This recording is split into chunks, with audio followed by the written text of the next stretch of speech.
अस्सलाम वालेकुम उमर, मेरा आपसे एक बहुत इम्पोर्टेंट सवाल है। हमारे एक बहुत मोहतरम हैं जनाब यासीन साहब, जो अंजुमन ग़ुलामान शहरान पाकिस्तान के सदर हैं, यासीन भाई जिनको कहा जाता है। उनका सवाल है कि अगर घर में मेंबर आप भी होंगे ना? नहीं, मैं मेंबर नहीं हूँ, मैं उसका मॉनिटर हूँ कि जो उनके साथ हो रहा है उसकी रिपोर्ट आगे यूएन वगैरह में कर सकूँ।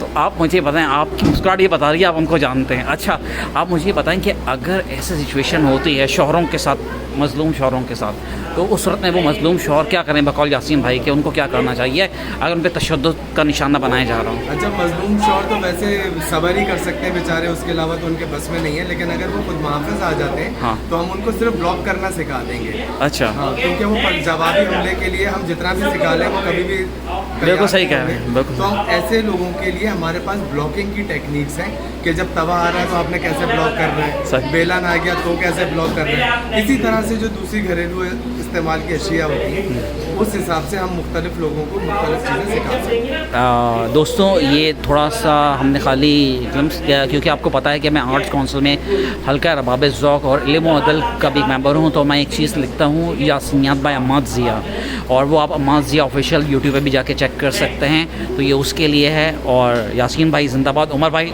जिंदाबाद। Thank you.